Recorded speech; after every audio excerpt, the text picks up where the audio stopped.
بسم اللہ الرحمن الرحیم۔ السلام علیکم۔ مس عائشہ ایک چھوٹے سے اسکول میں پرائمری اسکول کلاس 5 کی ٹیچر تھی۔ ان کی عادت تھی کہ وہ کلاس شروع کرنے سے پہلے ہمیشہ آئی لو یو آل بولا کرتی تھی، مگر وہ جانتی تھی کہ وہ سچ نہیں کہتی۔ وہ کلاس کے تمام بچوں سے یکساں پیار نہیں کرتی تھی۔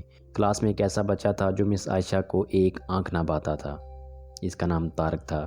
طارق میلی کچیلی حالت میں اسکول آ جایا کرتا تھا۔ اس کے بال بگڑے ہوئے ہوتے، جوتوں کے تسمے کھلے ہوئے، قمیض کے کالر پر میل کا نشان ہوتا۔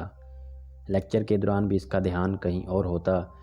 مس عائشہ کے ڈانٹنے پر وہ چونک کر انہیں دیکھنے تو لگ جاتا، مگر اس کی خالی کھلی نظروں سے انہیں صاف پتہ لگتا رہتا کہ طارق جسمانی طور پر کلاس میں موجود ہونے کے باوجود بھی دماغی طور پر غائب ہے۔ رفتہ رفتہ مس عائشہ کو طارق سے نفرت ہونے لگی۔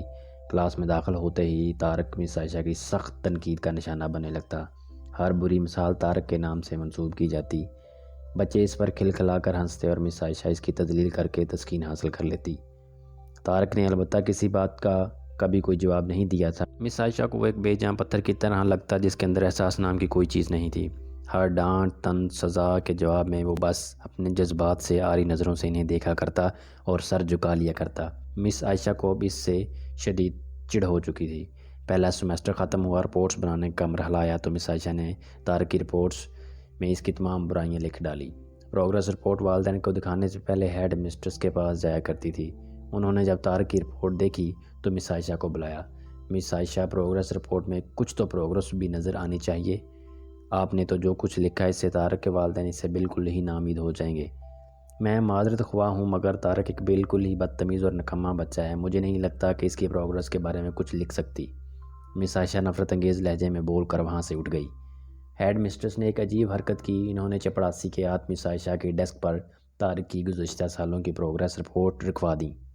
اگلے دن مس عائشہ کلاس میں داخل ہوئیں تو رپورٹس پر نظر پڑی۔ الٹ پلٹ کر دیکھا تو پتہ لگا کہ یہ طارق کی رپورٹس ہیں۔ پچھلی کلاسوں میں بھی اس نے یقیناً یہی گل کھلائے ہوں گے، مس عائشہ نے کہا۔ انہوں نے سوچا اور کلاس 3 کی رپورٹ کھولی۔ رپورٹ میں ریمارکس پڑھ کر ان کی حیرت کی کوئی انتہا نہ رہی جب انہوں نے دیکھا کہ رپورٹس اس کی تعریفوں سے بھری پڑی ہے۔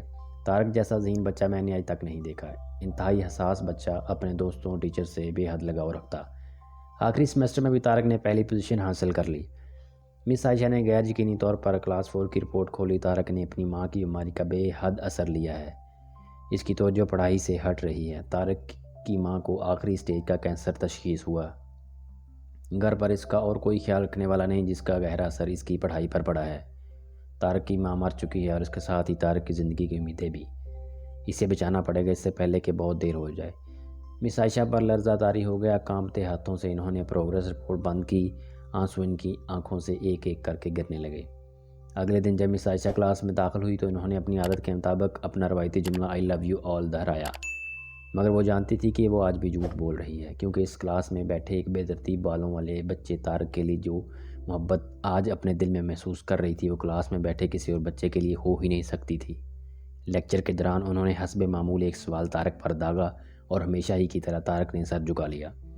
جب کچھ دیر تک مس عائشہ کی طرف سے کوئی ڈانٹ ڈپٹ اور ہم جماعت ساتھیوں کی جانب سے ہنسی کی آوازیں اس کے کانوں میں نہ پڑی تو اس نے اچنبے میں سر اٹھا کر ان کی طرف دیکھا۔ خلاف توقع ان کے ماتھے پر آج بل نہ تھے، وہ مسکرا رہی تھی۔ انہوں نے طارق کو اپنے پاس بلوایا اور اسے سوال کا جواب بتا کر زبردستی دہرانے کے لیے کہا۔ طارق 3-4 دفعہ کے اصرار کے بعد آخر بول ہی پڑا۔ اس کے جواب دیتے ہی مس عائشہ نے نہ صرف خود پر جوش انداز میں تالیاں بجائیں بلکہ باقی سب سے بھی بجوائیں۔ پھر یہ تو روز کا معمول بن گیا کہ مس عائشہ ہر سوال کا جواب اسے خود بتاتی اور پھر اس کی خوب پذیرائی کرتی۔ ہر اچھی مثال طارق سے منسوب کی جانے لگی۔ رفتہ رفتہ پرانا طارق سکوت کی قبر پھاڑ کر باہر آ گیا۔ اب مس عائشہ کو سوال کے ساتھ جواب بتانے کی ضرورت نہ پڑی۔ وہ روز بلا نقص جوابات دے کر سب کو متاثر کرتا اور نت نئے سوالات پوچھ کر سب کو حیران بھی۔ اس کے بال اب کسی حد تک سنورے ہوئے ہوتے، کپڑے بھی کافی حد تک صاف ہوتے جنہیں شاید وہ خود دھونے لگا تھا۔ دیکھتے ہی دیکھتے سال ختم ہو گیا اور طارق نے دوسری پوزیشن حاصل کر لی۔ الوداعی تقریب میں سب بچے مس عائشہ کے لیے خوبصورت تحفے لے کر آئے۔ مس عائشہ کے ٹیبل پر ڈھیر کرنے لگے۔ ان خوبصورتی سے پیک ہوئے تحائف میں ایک پرانے اخبار میں بتسلیقہ طرز پر پیک ہوا ایک تحفہ بھی پڑا تھا۔